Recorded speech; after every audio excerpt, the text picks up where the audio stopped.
بسم اللہ الرحمن الرحیم۔ السلام علیکم ناظرین، امید کرتا ہوں آپ سب خیریت سے ہوں گے۔ ہم آپ کے ساتھ اپنی ریسرچ کی ہوئی اور آزمودہ ویڈیو شیئر کرتے ہیں۔ امید کرتا ہوں آپ کو کافی فائدہ ہوگا۔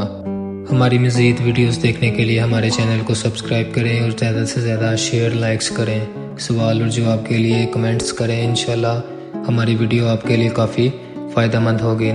ایک جج صاحبہ ایک مجرم کو سزا سنانے کا واقعہ بیان کرتے ہوئے بتاتی ہیں کہ میں اندرون سندھ ایک پسماندہ سی تحصیل سے اپنے فرائض سر انجام دے رہی تھی کہ میرے سامنے ایک مجرم کو پیش کیا گیا جس نے دوران ڈکیتی نہ صرف خاتون سے جنسی زیادتی کی تھی بلکہ اسے ہوس مٹانے کے بعد قتل کر دیا تھا۔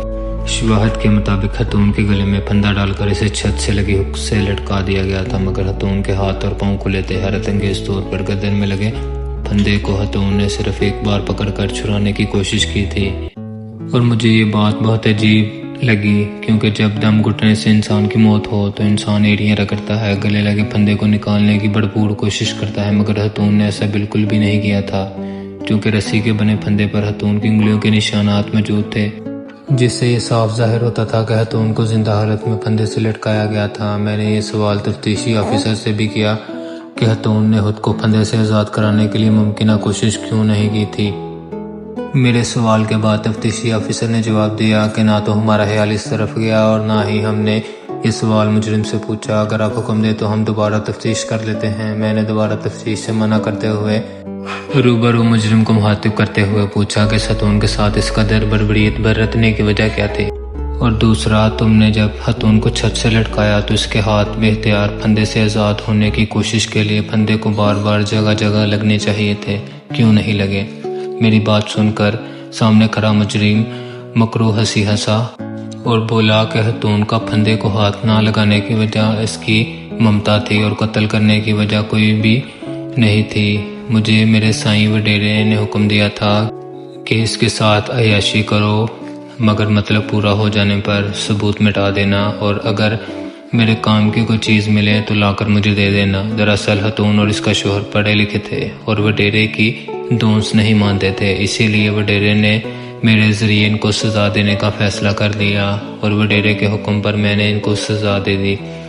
میں دن دہاڑے شوہر کی غیر موجودگی میں ان کے گھر گھسا، خاتون کے گھر سے سارا قیمتی سامان اور زیور سمیٹا، بعد میں خاتون سے زیادتی کی اور ثبوت مٹانے کی خاطر خاتون کو پھندے سے لٹکا دیا تاکہ لوگوں کو لگے اس نے خودکشی کر لی ہے۔ اور رہی بات خاتون کا پھندے کی طرف ہاتھ نہ لے جانا، تو اس کی وجہ اس کی ممتا تھی، کیونکہ خاتون نے ہاتھوں کی مدد سے پھندا پکڑ لیا تو مجھے لگا مرتے وقت لگ جائیں گے۔ میرے پاس اتنا وقت نہیں تھا، لہٰذا میں نے اس کی 1.5 سال کی بیٹی کو زمین پر گرا کر اس کے سینے پر پاؤں رکھ کر دبانا شروع کر دیا۔ بیٹی کو دیکھ کر خاتون اپنی موت کو بھول کر بیٹی کی طرف لپکنے لگی اور چند ہی جھٹکوں میں اس کی گردن ٹوٹ گئی۔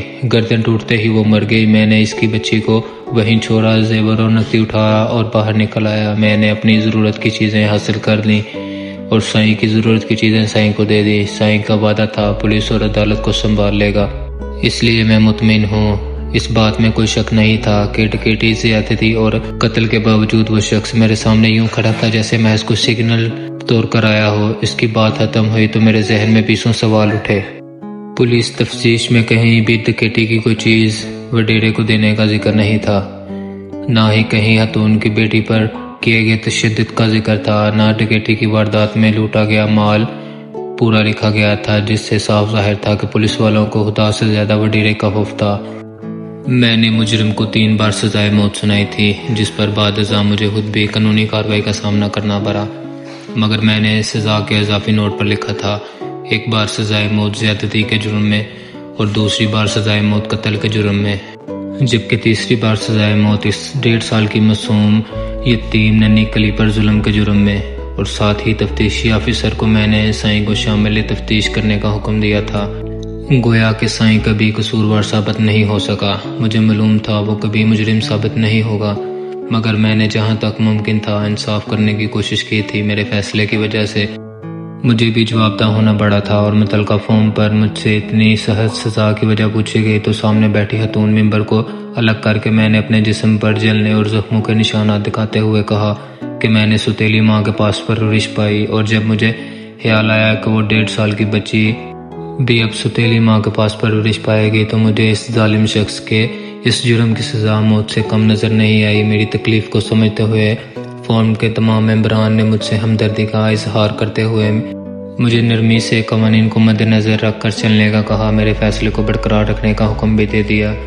جب میرا کیس ختم ہوا تو اس فورم کے تمام مرد ممبران نے میرے سر پر دست شفقت رکھا اور میں رونے لگ گئی تو انہوں نے وجہ پوچھی۔ میں نے روتے ہوئے بتایا کہ جب سے ستیلی ماں گھر میں آئی تھی اس دن کے بعد پہلی بار کسی نے اتنی شفقت سے میرے سر پر ہاتھ رکھا تھا۔ تو ان ممبر نے مجھے گلے لگا کر بوسہ شفقت دیا اور ڈھیروں دعائیں دے کر رخصت کر دیا۔ میری وہاں سے پوسٹنگ کر کے مجھے کراچی شہر میں بھیج دیا گیا کیونکہ میں وہ ڈیرے کے غضب کا شکار بن سکتی تھی اور کوئی مجھے نہ بچا پاتا۔ بقیہ ماندہ ملازمت میں نے کراچی شہر میں ہی گزاری۔ آئی ہوپ آپ کو ویڈیو اچھی لگی ہوگی۔ Thank you so much for watching. اس طرح کی اور ویڈیوز دیکھنے کے لیے چینل کو سبسکرائب کیجیے گا اور ویڈیو کو لائک کیجیے گا۔ اللہ حافظ۔